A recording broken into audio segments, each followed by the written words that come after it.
ya. Kenapa? Eh, Artinya begini bahwa saya yakin Bapak Ibu mungkin tidak akan menyalahgunakan itu, karena kan ini kita tujuannya adalah bagaimana saya mendampingi Bapak Ibu agar Bapak Ibu bisa lulus tepat waktu, kita sama-sama berkomunikasi agar semuanya berjalan dengan baik, Bapak Ibu juga tidak ada kendala satu dan yang lain hal, maka saya akan memberikan Bapak Ibu kemudahan yang insya Allah kita sama-sama bisa mempertanggungjawabkan itu dan kemudian ke depannya insya Allah kita akan rutinkan untuk pertemuan-pertemuan seperti ini mungkin bisa 2 minggu sekali atau seminggu sekali. Jadi nanti bisa jadi nanti seminggu lewat Google Drive seminggu, kemudian kita bisa pakai Zoom dan Google Meet seperti ini. Karena biar tetapi mungkin saya akan menyampaikan kepada Bapak Ibu eh, mungkin saya akan jadwalkan ya untuk Google Drive itu saya mungkin baru bisa terakhirnya di hari apa, kemudian nanti untuk Google Meet-nya nanti di hari apa, gitu aja. Ya, mungkin begitu, Bapak Ibu ada yang mau ditanyakan silakan. Izin bertanya Pak dosen. Boleh, silakan. Untuk minimal rujukan itu dalam proposal berapa rujukan ya Pak ya? Kalau apa namanya di panduan skripsinya, memang saya juga tidak lihat di PJJ ya, tetapi hanya ada panduan berapa apa namanya seperti apa saja yang boleh ya. Jadi kalau umumnya ya, umumnya itu yang minimal 40 Bapak Ibu. 40. Ya, itu minimal ya. Jadi alangkah baiknya ya pasti di atas 50 lah begitu.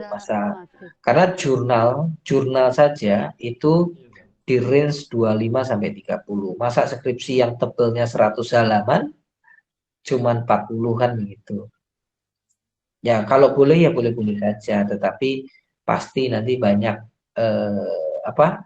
Lebih padat, lebih bagus. Kenapa? Itu menunjukkan bahwa statement Bapak Ibu didukung oleh beberapa penelitian terdahulu, didukung oleh beberapa teori.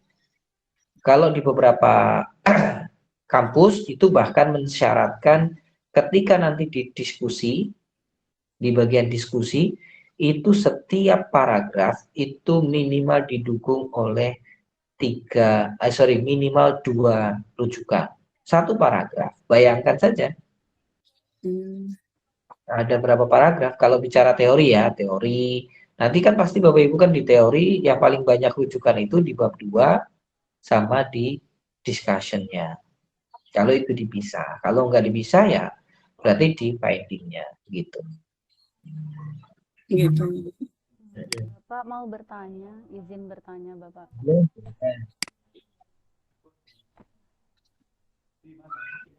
Izin bertanya Silakan Bapak. dulu. Iya Bapak, terima kasih waktunya. Terima kasih sekali atas ilmu yang sudah dijelaskan, yang sudah kami terima tadi Bapak. Mohon maaf juga atas semua kekurangan kami ya Bapak ya. Cuman yang saya tanyakan di sini Bapak, untuk kedepannya, jadi sambil membenahi proposal kami itu ya Bapak, sesuai penjadwalan, jadi di bulan kurang lebih setelah hari raya nanti itu jadwal penelitian saya itu memberikan pre-angketnya Bapak. Itu boleh nggak Bapak saya sudah melaksanakan itu Bapak sambil saya terus membenahi tulisan saya yang mungkin banyak kesalahan yang apa namanya yang harus diperbaiki Bapak. Bisa nggak Bapak? Oke, jadi begini Bapak Ibu, skripsi itu tidak ada yang sempurna ya. Bahkan ketika nanti Bapak Ibu ujian skripsi pun pasti masih ada yang namanya revisi. Tetapi syarat mengambil data itu adalah harus dipastikan. Bapak Ibu sudah harus memastikan apakah penelitian Bapak Ibu itu pakai angket, pakai tes, atau seperti apa. Maka itu dipastikan dulu sebelum Bapak Ibu melaksanakan itu. Gitu. Kalau soal revisi ya nanti sambil jalan juga pasti ada revisi dan sebagainya.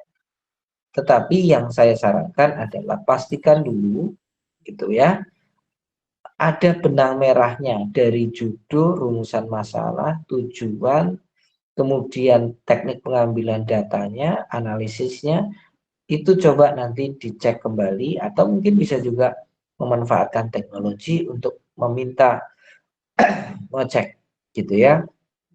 Tetapi harus jelas jenis penelitiannya apa, kemudian pengambilan data ini sesuai atau tidak, kemudian yang lain-lainnya.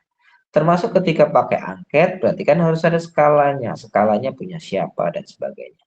Jadi harus memang betul-betul detail. Tetapi kalau yang namanya revisi ya pasti nanti tetap ada revisi. Silakan sambil jalan sambil melaksanakan. Karena apa? Waktu Bapak Ibu itu sangat mepet sekali juga ya. Bapak Ibu sebisa mungkin ya memang di bulan April ya, April Mei itu sebisa mungkin sudah bisa mengambil data. Jadi bulan Juni harapannya itu sudah di akhir semester itu bisa selesai semuanya. Gitu ya. Jadi jangan sekali lagi jangan menunggu instruksi yang atau gini, jangan Bapak Ibu menunggu bahwa saya harus melakukan ini. Bapak Ibu harus punya inisiatif untuk mengaktifkan diri, ya. Jadi selesai atau tidak selesainya skripsi Bapak Ibu itu bukan tergantung sama saya, ya. Tergantung daripada seberapa sering, seberapa rajin Bapak Ibu membuka skripsi dan meluangkan waktu untuk menyelesaikan skripsi daripada Bapak Ibu itu. Saya hanya memvalidasi proses-proses yang Bapak Ibu laksanakan, mendampingi proses-proses yang Bapak Ibu kerjakan. Kalau ada yang kurang tepat, saya akan luruskan. Kalau ada yang melenceng, ya pasti nanti akan saya berikan saran dan sebagainya. Tetapi selama masih itu on the track, masih bisa masih Bapak Ibu bisa mengukur secara, oh ini sudah sesuai, alurnya sudah oke, ini cocok judul, antara judul, rumusan masalah, tujuan, metode penelitian, kemudian sampai pengambilan data, sampai analisis sudah sejalan, ya nggak apa-apa, silahkan. Tetapi itu lagi, Bapak Ibu harus mengaktifkan diri masing-masing untuk bagaimana lulus tepat waktu. Saya hanya menemani proses perjalanan Bapak Ibu. Siapa yang lebih cepat, saya yakin itu yang paling sering membuka skripsi dan mengerjakan skripsi. Yang paling cepat pasti itu. Tidak mungkin enggak. Kalau dibilang, Pak nanti ada revisi, ya pasti, semuanya pasti ada revisi. Sampai setelah sidang aja masih ada revisi. Tetapi sebisa mungkin kan kalau setelah sidang revisinya jangan banyak-banyak, begitu kan? Dan dikhawatirkan begini Bapak Ibu, hati-hati dengan pemanfaatan teknologi. Saya tidak melarang itu, tetapi khawatirnya ke depan bahwa jurusan akan mengambil langkah-langkah yang mungkin Bapak Ibu tidak antisipasi dari awal. Caranya bagaimana? Pak, boleh Bapak Ibu memanfaatkan teknologi, tetapi jangan sampai nanti itu kedeteksi Bapak Ibu menggunakan teknologi atau AI. Caranya bagaimana? Ya, ada beberapa cara Bapak Ibu bisa menulis ulang. Nah, itu berat kalau sudah di akhir, ya. Jadi kalau mau menulis ulang itu ya dari awal, artinya dapat sekian ditulis ulang atau mungkin di parafrase. Jadi jangan diambil mentah-mentah karena saya dengar dari jurusan PJJ kedepannya akan menerapkan bahwa skripsi mahasiswa tidak hanya dicek Turnitinnya saja. Turnitinnya itu ada dua, Bapak Ibu. Turnitin similarity dan Turnitin AI.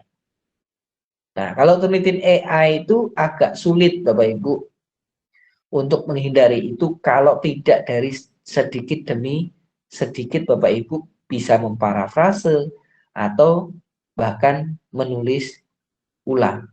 Boleh, artinya bahkan kita tulisan manusia saja kadang masih kedetek sama AI bahwa itu dibuat oleh AI, apalagi kalau dibuat sama AI kan begitu, atau dibantu oleh AI. Gitu ya Bu Zumratu, boleh nanti tinggal dikonsultasikan saja, nanti disampaikan Pak ini nanti saya cek kemudian. Tetapi untuk sebelum lebaran ini saya minta tolong Bapak Ibu untuk melakukan refleksi semuanya, silahkan dicek kembali apa yang sudah disampaikan hari Iya, ini Bapak. sudah diselesaikan. Gitu aja. Kita nanti setelah lebaran boleh mulai penelitian atau seperti apa boleh. Kalau sampai ada kurang. Berarti untuk bab 4 nanti aja ya Pak ya, setelah lebaran. Iya, kan harus itu dulu, ambil datanya aja belum, instrumennya aja kan belum saya cek juga kan. Oh gitu ya. Nanti kan harus dicek dulu instrumennya sesuai nggak dengan judul, sesuai nggak dengan rumusan masalah dan sebagainya, gitu ya. Bapak, mohon izin mau tanya lagi, Bapak. Mohon maaf, Bapak. Ya, boleh. Jadi gini, Bapak, mohon izin.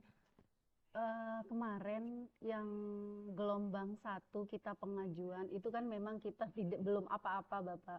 Nah, apakah memungkinkan Bapak bisa memberikan izin untuk kami ini mendaftarkan ke gelombang berikutnya? Gelombang ini Bapak pengajuan tugas akhir itu, Bapak. Pengajuan apa ya, teman-teman, Bapak Ibu, yang tugas akhir itu yang diminta kemarin gelombang itu kami memang yang gelombang 1 kemarin tidak nutut, Bapak. Apakah nanti ada gelombang kedua itu kami diizinkan untuk Minta ACC-nya apa dosen? Tapi tetap kami akan membenahi kekurangan kami itu tadi Bapak bersama. Baik. Ya, itu kan memang hak Bapak Ibu semua, ya kan? Itu hak Bapak Ibu untuk mendapatkan itu, dan memang ya Bapak Ibu sendiri yang harus mengusahakan seperti apa syarat-syarat dan yang lainnya. Jadi seperti yang saya sampaikan, saya tidak akan menghambat Bapak Ibu untuk soal-soal yang seperti itu. Makanya kan tadi saya sampaikan, saya nanti akan memberikan file untuk tanda tangan itu, silahkan dimanfaatkan sebaik-baik mungkin dan tidak disalahgunakan saja. Sebagai syarat untuk pencairan ataupun apa silahkan saja, yang penting tadi syarat-syarat untuk pencairan dan sebagainya silahkan Bapak Ibu disesuaikan dengan kebutuhan saja. Nah, kalau soal revisi sampai akhir sebelum pendaftaran sidang pun ya pasti akan saya kasih catatan, gitu ya. Bapak Ibu sudah merevisi atau belum, itu juga akan pasti nanti di akhir juga akan ketahuan. Jadi akan membuat lebih lama lagi proses Bapak Ibu kalau tidak dicicil sedikit demi sedikit. Gitu ya. Gak apa-apa, silahkan nanti diurus semuanya, silahkan. Gak apa-apa. Oke, Bapak, terima kasih Bapak. Terima kasih banyak. Oke, ada lagi?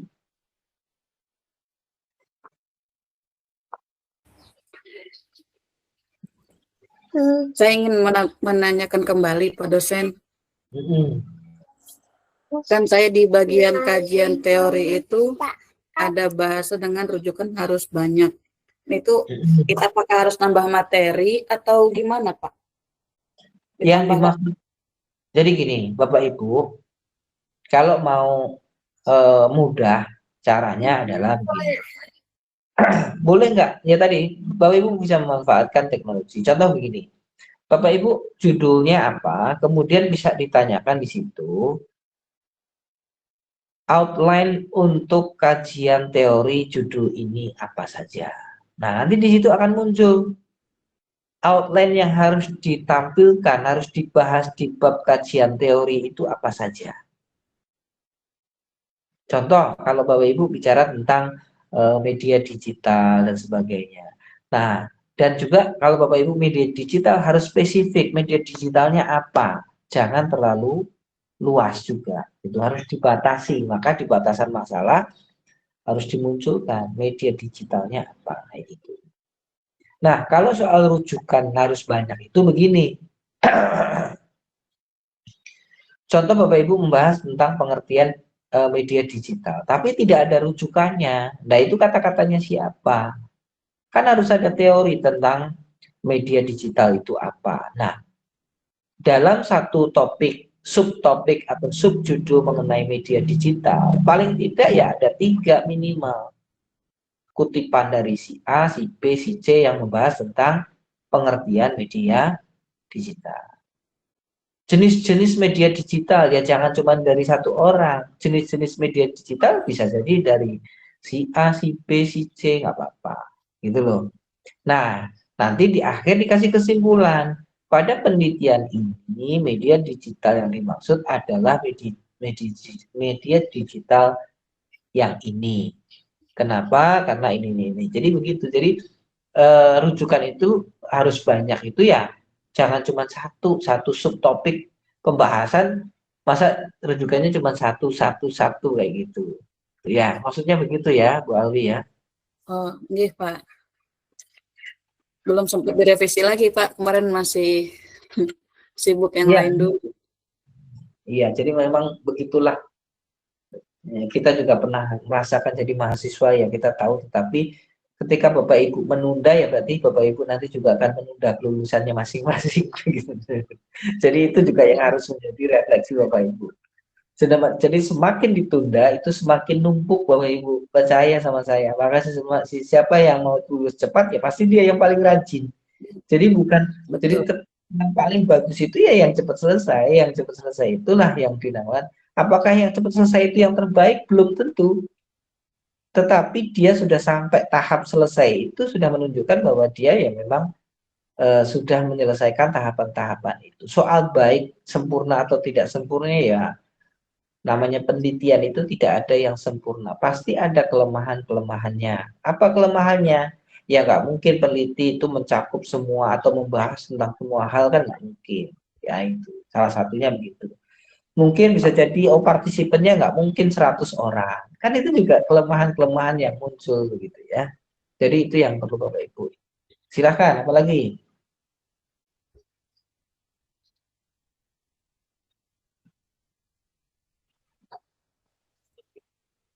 Cukup? Izin bertanya, Pak. Silakan. Nanti umpama kami di perjalanan mengalami kesulitan atau hal yang tidak bisa kami selesaikan, kira-kira boleh tidak bertanya langsung dengan Bapak menggunakan via WA atau bagaimana, Pak? Ya boleh, ya fungsinya kan seperti itu, komunikasi dijalin dengan baik ketika ada sesuatu yang ingin ditanyakan. Nah itu fungsinya di situ. Tetapi ya balik lagi, insya Allah saya akan respon secepat mungkin ketika memang tidak ada sesuatu hal yang mungkin saya sedang kerjakan dan lain hal. Tapi insya Allah nanti mungkin setelah Lebaran saya agak sedikit longgar ya, semoga sudah agak sedikit longgar dibandingkan yang sebelum-sebelumnya, karena memang kemarin juga saya juga sedang menyelesaikan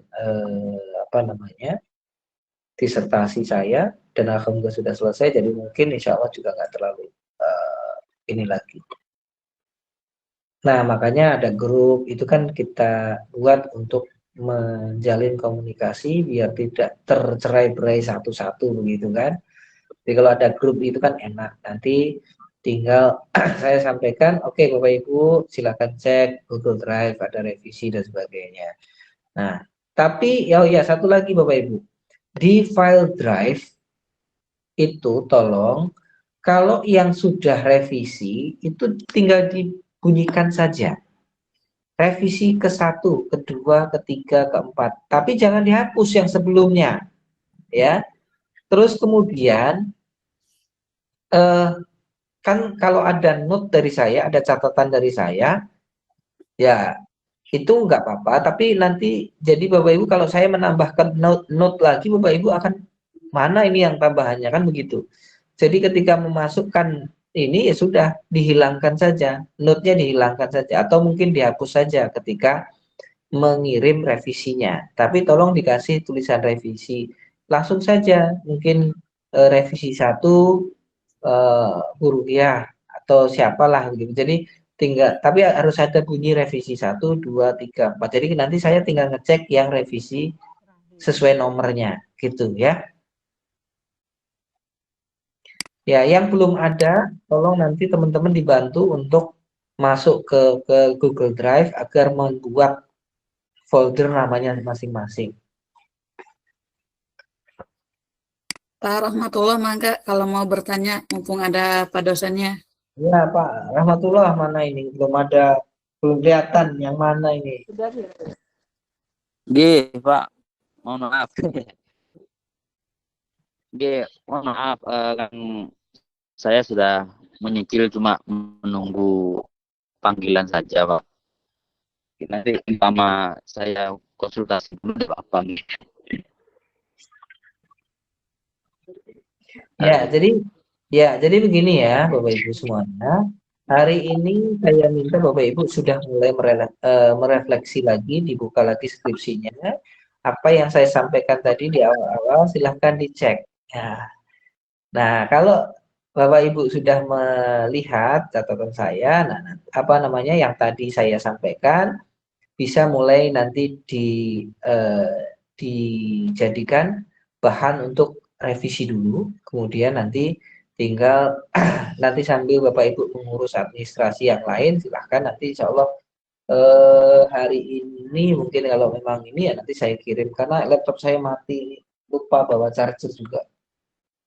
Karena saya sekarang ada di Cirebon, tapi charger saya ada di Tegal. Nah, jadi saya baru nyampe kemarin. Tapi nanti kalau di handphone saya ada ya nanti saya kirimkan ke Bapak Ibu agar bisa diurus yang menjadi hak Bapak Ibu silakan mulai dicicil. Tapi revisi juga silakan mulai dicicil. Ini hari apa? Oke, siap, Pak. Ini Ini hari Kamis, Bapak. Kamis ya. Ya mungkin Kamis. nanti hari Senin Bapak Ibu yang sudah mulai mencicil revisi boleh mulai diupload di hari Senin. Ya. Ya, Dari Bapak. Senin mungkin dipastikan dulu direview betul-betul apa yang tadi saya sampaikan itu coba dicek satu persatu. Kemudian nanti termasuk referensi. Nah, referensi itu tidak perlu dikasih nomor ya Bapak Ibu ya. Ada beberapa yang kasih nomor. Dan satu lagi, fontnya tolong, fontnya yang dibuat sama ya. Kalau Time New Roman ya Time New Roman, jangan yang ini. Tapi saya persilahkan Bapak Ibu untuk ngobrol dulu dengan untuk meng-cross check kembali tentang antara sudah selaras belum antara judul, rumusan masalah, tujuan, sampai metodologi dan sebagainya. Silahkan mulai di itu lagi. Kemudian kalau tadi saya sempat punya Bu siapa ya, Sri ya, Bu Sri kalau nggak salah itu rumusan masalahnya itu kalau nggak salah ada 3, bahas tentang kalau nggak salah itu pengaruh, tapi pertanyaan rumusan masalah pertama adalah tentang intensitas pemanfaatan. Jadi tidak perlu menanyakan tentang intensitas pemanfaatannya, langsung saja yang mau diukur apa, itu aja. Langsung pertanyaan kedua dan ketiga seperti itu. Mungkin saya sarankan 2 pertanyaan saja ya, biar tidak panjang lebar. Jadi Bapak Ibu juga lebih bisa fokus lagi. Izin bertanya lagi, Pak. Boleh. Kan untuk penelitian regresi sederhana itu untuk pengumpulan bagian kerangka berpikirnya itu menggunakan apa, Pak? Apakah menggunakan yang variabel X dan Y atau menggunakan pretest atau post-test gitu? Ya, kan gini, kalau Bapak Ibu ada pre-test dan post-testnya, ya dimunculkan di kerangka berpikirnya. Jadi oh ini ada tahapan pretestnya, ini ada tahapan treatmentnya, ini ada tahapan post-testnya. Di ujungnya apa? Bapak Ibu ingin melihat apa? Kalau judulnya adalah pemanfaatan media, berarti kan langsung saja. Jadi ujungnya itu harus yang berkaitan dengan judul daripada Bapak Ibu. Gitu ya. Contoh kalau mau lihat kemampuan siswa atau pemahaman siswa, ya berarti langsung saja di akhir setelah post test itu langsung judulnya adalah pemahaman siswa terhadap A melalui apa itu. Terus kemudian saya juga melihat bahwa Bapak Ibu itu boleh nggak Pak memanfaatkan teknologi untuk membuat kerangka berpikir. Nah, yang salah adalah Bapak Ibu itu ada yang memanfaatkan teknologi tetapi tidak memahami kerangka berpikirnya. Jadi ada yang kemarin saya kasih saran, oh kerangka berpikirnya kalau saya sih hafal betul bahwa itu buatan siapa gitu ya, buatan teknologi yang mana saya tahu, tapi maksudnya pahami betul bahwa alur penelitian Bapak Ibu itu seperti apa. Mending saya yang menanyakan daripada nanti ditanyakan oleh penguji, kan begitu. Tetapi Ya, ketika kalau sudah ditanya penguji, harapannya sudah ngerti daripada sudah nulis bagus-bagus, gambarnya bagus, tapi alurnya itu tidak tahu ini mau kemana, arahnya, hubungan satu dengan yang lainnya seperti apa, endingnya seperti apa, kan begitu. Karena saya Gitu juga ya? kan sharing sama temen, jadi kan kalau untuk regresi sederhana itu tidak menggunakan post-test atau pre-test, tetapi menggunakan variabel X dan Y untuk mengetahui mengetahui seberapa besar pengaruh terhadap variabel X dan Y tersebut gitu. Jadi saya agak masih bingung di situnya, apakah regresi sederhana itu tidak menggunakan post test tetapi menggunakan variabel X Y atau bisa juga menggunakan pre-test gitu. Enggak. Dan sekarang kalau variabel X-Y-nya diapain, saya tanya. Itu untuk mengetahui seberapa besar pengaruh penggunaan media antara menggunakan media dengan tidaknya gitu, Pak. Nah, ya, iya. Sekarang tahunya dari mana kalau tidak ada pengumpulan datanya pakai apa?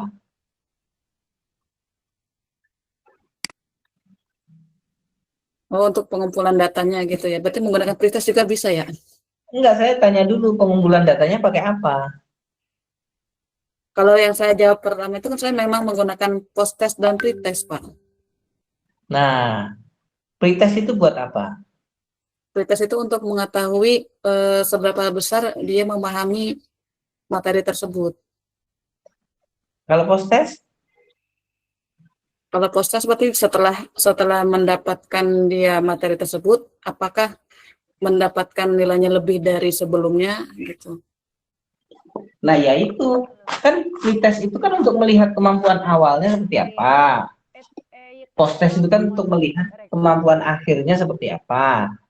Nah, di tengah-tengah itu kan ada perlakuan yang namanya treatment.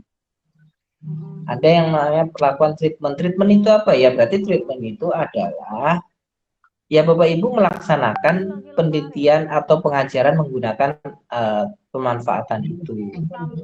Ya memang kan nanti tetap endingnya adalah ya pengaruhnya antara X dan Y, tetap hitungannya begitu. Gitu. Tapi kan prosesnya apa? Prosesnya kan pasti ada pengumpulan data awal, pengumpulan data akhir, gitu. Kecuali kalau maunya korelasi. Kalau korelasi kan memang tidak ada, Bapak Ibu tidak melakukan apa-apa, intinya cuma melihat, oh ya di sini taruhlah menggunakan teknologi. Apakah ada hubungan pemanfaatan teknologi dengan nilai belajar? Kayak gitu kan tidak ada campur tangan ibu mengajar dan sebagainya kan. Cuma melihat nilai dari nilai belajar, kemudian nanti ke pemanfaatan teknologinya kan begitu. Oke, begitu ya, Bapak Ibu. Silakan selanjutnya. Kalau nanti setelah ini saya coba cari-cari di handphone, kalau memang ada file nanti saya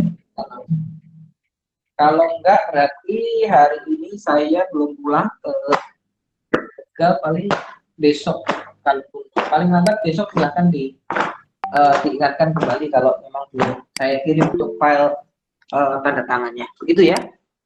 Siap Bapak, terima kasih banyak. Mohon izin, Yo, Bapak. sama-sama. Maaf Bapak, satu lagi Bapak. Boleh. Ini saya cek Boleh, dulu, boleh. saya itu belum ada koreksian dari Bapak. Mohon koreksinya Bapak ya. Nah, siap ini Bu Zumroh, Pak. Ya, Bu Zumrot, untuk koreksian yang saat ini yang saya minta adalah apa yang saya sampaikan dari awal tadi. Nah, itu yang menjadi koreksian bagi semuanya. Bapak Ibu tinggal dicek ya semuanya, kemudian nanti dicek dari dari rumusan masalah sampai cara pengutipan, referensi semuanya, cek semuanya, gitu ya. Itu untuk semuanya, bukan hanya 1 dan 2 orang, tapi untuk semuanya. Siap Bapak. Siap, Bapak. Oke, ada lagi?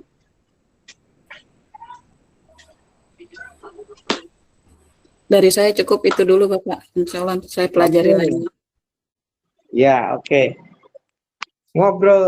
Boleh ngobrol dengan AI, boleh silahkan. Saya tidak menutup itu, tapi hati-hati, khawatir nanti di akhir ada pengecekan pemanfaatan AI. Bentar ya, ditunggu dulu. Caranya ya tadi ada yang modelnya di parafrase, ada cara modelnya Nelpon ayah kamu. ditulis ulang agar nanti ketika Bapak Ibu sudah menulis 60 halaman itu kan lumayan capek kalau ketika sudah jadi baru di ini. Tapi kalau dicicil dari awal kan insya Allah nggak terlalu capek. Biar benar-benar. Terutama Bapak Ibu juga inventarisir bahwa paragraf Bapak Ibu lihat apakah jumlah kalimatnya sama. Nah, kalau jumlah kalimatnya sama berarti harus dibedakan. Ada yang jumlah kalimatnya satu paragraf ada yang 5, ya berarti harus ada yang dibikin 7, harus dibikin 8. Jadi biar tidak sama jumlahnya gitu ya. Jumlah barisnya. Oke? Siap Pak. Oke, mungkin begitu Bapak Ibu. Terima kasih sudah hadir. Mohon maaf, saya juga mohon maaf atas mungkin agak sedikit lambat responnya beberapa minggu kemarin. Mungkin begitu saja, terima kasih, sampai ketemu nanti untuk Google Meet mungkin 2 minggu lagi ya. Tapi nanti kalau minggu depan mungkin bisa revisi, mungkin bisa dikumpulkan dari hari Senin ya. Siap Pak.